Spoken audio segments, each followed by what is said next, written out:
Hello and welcome to this edition of World at War. I'm your host, Mohammed Saleh. Everything, they say, is fair in love and war. And now, the American spy agency, the CIA, has put out a video. It has made a direct appeal to the Russian military officers, to the Russian intelligence specialists, its scientists, diplomats and people with information about Russia's economy and its leadership, to make contact with the Americans. Now remember, as I said, everything is fair in love and war. In Ukraine, the battle lines are frozen. The battle for Bakhmut is being billed as the final frontier in this contest. The success of the Ukrainian counteroffensive will dictate the position that the West will take on pumping the Ukrainian battlefield with more weapons. It will also dictate the position that will be adopted by Kremlin. Does Kremlin want to grab more Ukrainian land, or does it want to declare victory with the frontiers as they exist at the moment? Our next report gets you the details. If you want to get a glimpse to know how the American spy agency, the CIA, is involved in the Russia-Ukraine war, then this is a video that you must watch.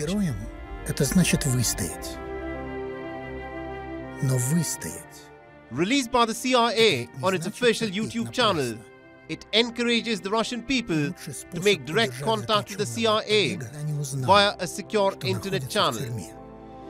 Истинная жизнь происходит там, где совершаются незаметные изменения в душах людей. Every war is also the playground of spies. But in the last 15 months of this bruising war, after Russia's initial land grab, neither side has managed to gain the upper hand on the battlefield. And now, the war is on the cusp of an uncontrolled escalation.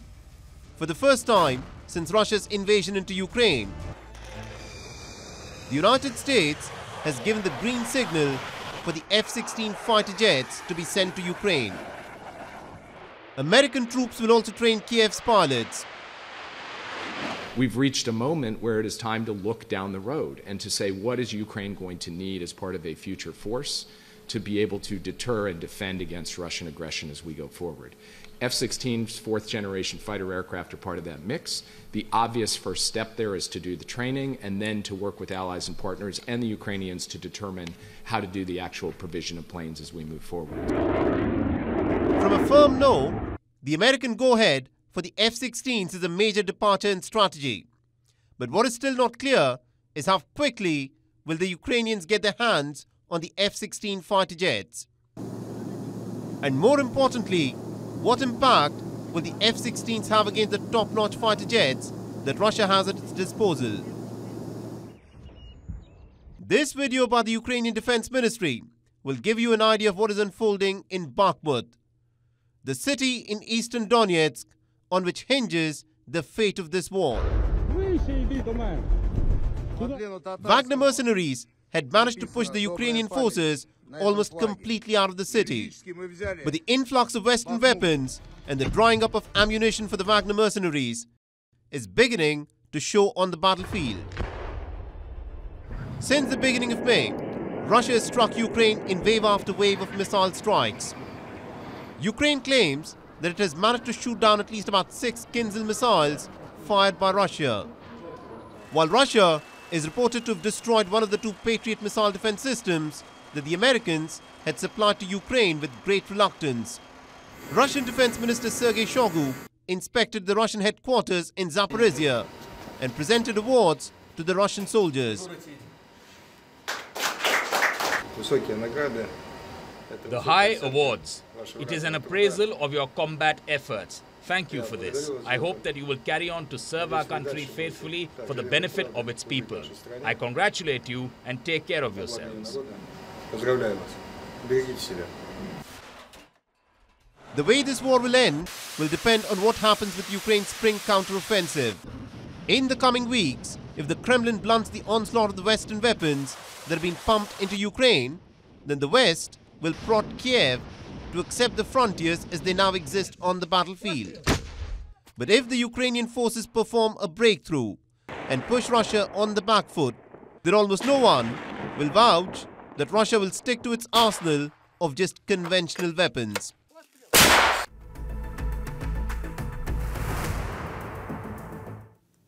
Every war and every major conflagration in history is preceded by an arms race. And at this moment, even as the world watches in horror the terrible war in Ukraine and the bloody civil war in Sudan, the Western Pacific is witnessing a furious arms race. China has made its intentions abundantly clear. It wants to reunite Taiwan even by force if needed. And to do this, it has built the world's biggest navy. It has developed fifth-generation fighter jets. It has constructed extensive missile silos to overwhelm Taiwan in case of a conflict. On the other hand, the United States has pledged to arm Taiwan with an estimated $19 billion of top-notch weapons, including F-16 fighter jets, Harpoon anti-ship missiles, shoulder-fired Javelin and Stinger missiles, to name just a few. Now, what this has done is that it has turned the Western Pacific into a volatile powder keg, and no one can at this moment predict as to what will set off the fuse that will set fire to the Western Pacific.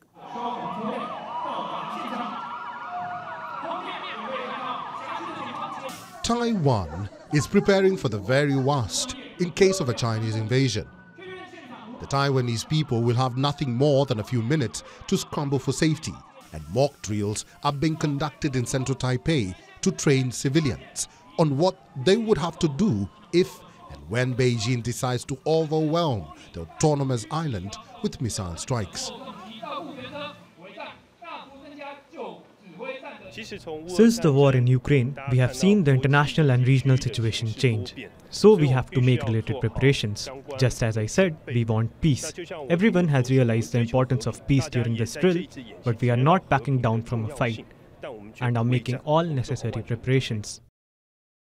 In 2019, the United States approved the sale of 66 F-16 fighter jets manufactured by Lockheed Martin to Taiwan.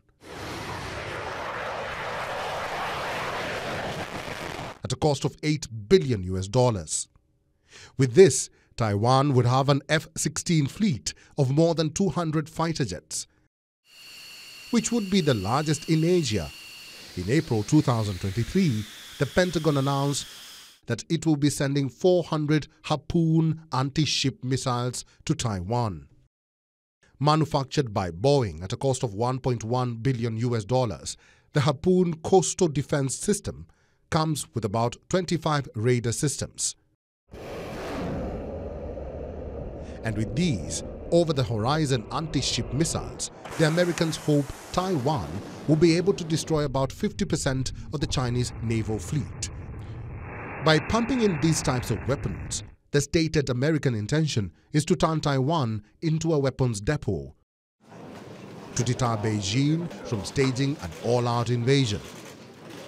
A Taiwan-US Defense Forum was held in Taipei on the 3rd of May, where members of the American military-industrial complex vowed to back Taiwan with all weapons it would need for its defenses. We want to be part of the self-defense capabilities of Taiwan. We want to make sure that the supply chain resilience and that we can preserve and expand Taiwan in the international space.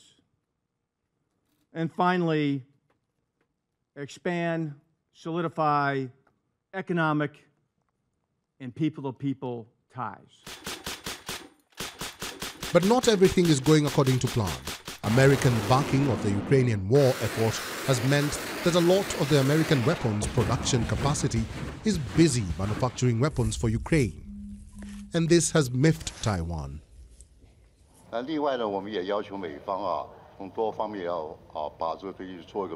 We've also requested that the US make up for deficiencies, even if that means prioritizing the delivery of spare parts for our F-16 fighter jets. Of course, we also have to increase the availability for spare parts. They have also discussed with Lockheed Martin, as this is a public company, urging them to handle this adequately. Multiple channels are being used and we are minimizing the damage from this. The United States is not sending these weapons to Taiwan for free. The Taiwanese people are paying through their nose for them, and it is the American defense companies who are raking in the bumper profits. Although the weapons will be delivered over the course of the next decade, and with China having shown that it can blockade Taiwan at will during its furious military drills after the visit of Nancy Pelosi, what is clear is that the arms race in the Pacific has made the region much more unstable without really making Taiwan any more safer in this decade.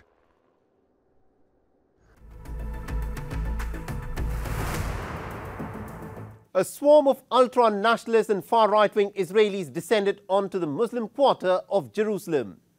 Assisted by the Israeli police, thousands upon thousands of far-right-wing Israelis marched through the walled city of Jerusalem in a show of force.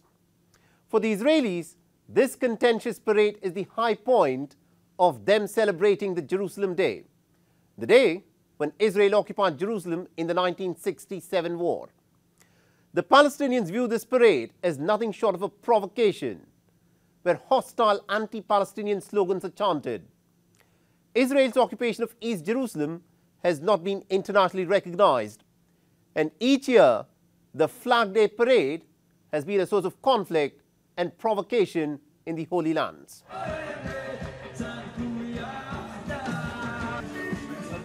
This is a celebration unlike any that you'd have seen anywhere in the world. Guided by the Israeli security forces, a teeming crowd of Israeli ultra-nationalists marched into the Muslim quarter of Jerusalem. The occasion is to celebrate the Israeli occupation of Jerusalem after the 1967 war. But besides the celebrations, what also unfolded were racist and anti-Palestinian chants.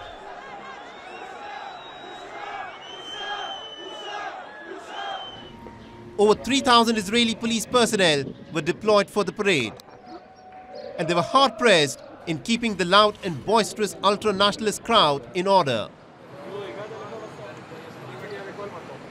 The city's Muslim population shuttered the doors of their shops to avoid a confrontation. In the past few years, the Jerusalem Day parade has been a source of tension and violence in the Holy Lands. International activists opposed to the nationalist parade tried to block the road. We're here to block off the settlers who are coming to the flag march, and we're hoping to create a delay in their progression to the fascist march. Some of the marchers wore clothing identifying themselves as members of Lehava, a far-right Jewish supremacist group that opposes assimilation or romantic relationships between Jews and Palestinians. Israel's far-right security minister, Itamar Ben-Gvir, also took part in the Jerusalem Day parade. Happy holiday, happy holiday. Happy Jerusalem Day. Look how beautiful everything is. Good job carried out by the police. Thank God. There are tens of thousands of march participants in Jerusalem. Despite the threats, it's not going to help them. We will prevail.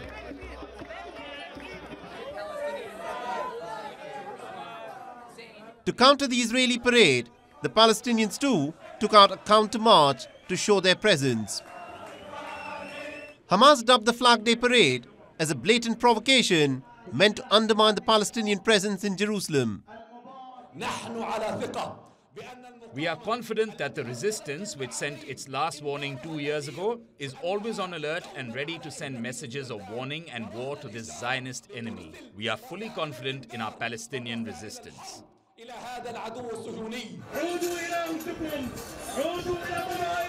Israel annexed East Jerusalem in the aftermath of the 1967 war, but the move has not been recognized by the international community. But the Palestinians want East Jerusalem to be the capital of their future state.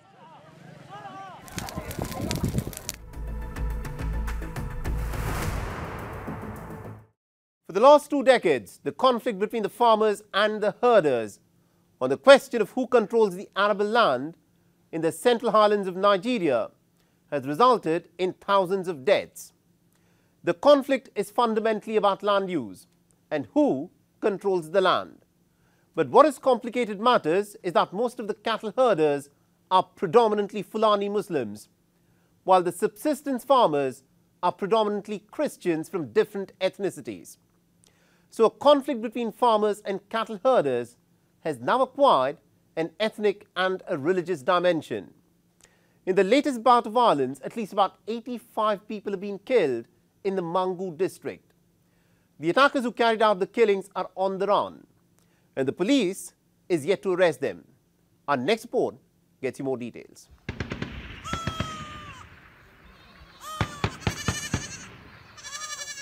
At 11:56 a.m. on the 15th of May, distress calls began to be made to the police in Mangu district in Nigeria's Plateau state.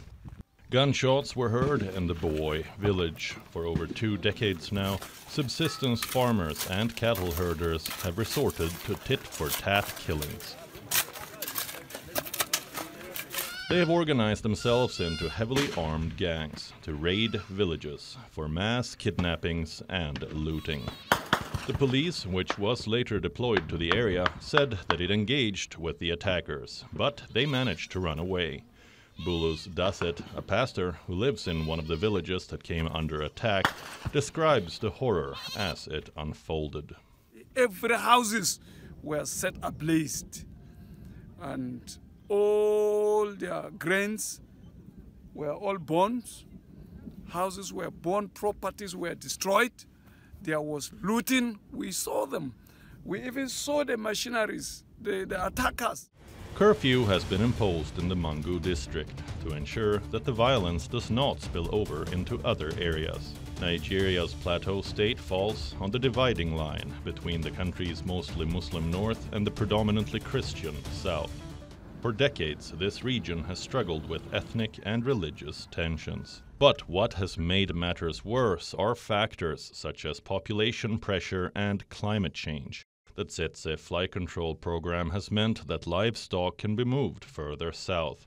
On the other hand, agriculturist population has grown. Land has been brought under cultivation at the expense of pasture lands. Being on the edge of the Sahel region, Nigeria's Plateau state has undergone desertification and soil degradation. There are fears that the conflict between the herders and the farmers may spread to other West African nations, and little has been done by the government in Abuja to stem this endless cycle of violence. In what appears to be an unending clash between farmers and herders in north-central Nigeria, about 80 persons have been feared dead in the latest attack, with the number likely to increase as the day go by. Now, stakeholders have called on the president-elect to do the needful in putting an end to the problems of insecurity in the country. From Lagos, Nigeria, Louisa Olani, WION, World is One.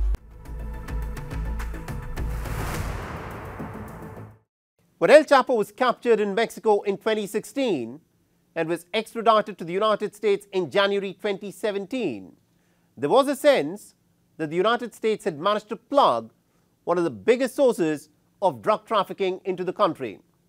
But just 6 years later, the United States is in the grip of a fentanyl epidemic unlike anything that it has witnessed before. To understand the scale of this problem, just consider the simple statistic. An estimated 100,000 Americans died of drug overdose in 2021 alone, and fentanyl overdose has been a major problem. Now, fentanyl is a synthetic opioid that is said to be 50 times stronger than heroin and 100 times stronger than morphine. And guess who's smuggling a large part of the fentanyl into the United States? Well, if you go by the US Justice Department, then it is El Chapo's sons who are now taking forward the legacy of their father in flooding the United States of America with deadly drugs.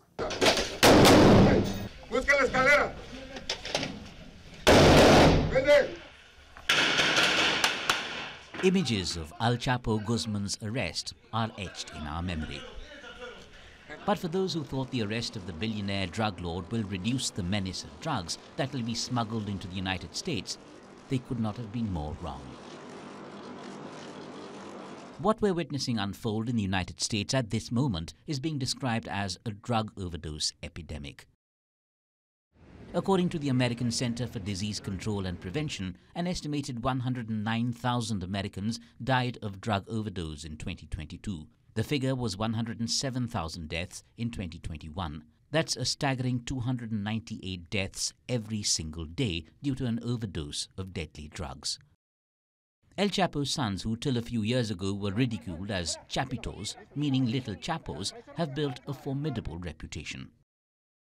Even though they were members of the Sinaloa cartel that were brought in by the father, the rest of the cartel had very little respect for them because they looked at them as spoiled brats who had never gotten their hands dirty like everybody else. The Chapitos have resuscitated the drug empire. They've diversified their businesses by embracing a new line of synthetic drugs. And the key among them is fentanyl. An estimated 200 Americans are dying every single day due to fentanyl overdose. In April, the American authorities charged 3 Chapito brothers for running a fentanyl trafficking racket, fueled by Chinese chemical and pharmaceutical companies. 2 of the Chapito brothers have a bounty of $10 million on their head, making the Chapitos some of the world's most powerful and wanted drug lords. When Ovidio Guzman was captured in January earlier this year in Mexico, members of the Sinaloa cartel brought the city of Culiacan to a standstill with violence. Ovidio, along with his brother Joaquin Jr., ran laboratories in the state of Sinaloa that crunched out 2,200 kilograms of narcotics every month. What has also helped the Chapito brothers is the softer strategy adopted by the incumbent Mexican President Andrés Manuel López Obrador. You can't put out fire with fire. That is the difference between this strategy and what the previous governments have done. We don't want deaths. We don't want war. With little cooperation from Mexico, how does the United States deal with its fentanyl epidemic? It has imposed sanctions on the Chapitos. But a more aggressive narcotic strategy is needed to deal with the fentanyl epidemic that is claiming young lives every single day.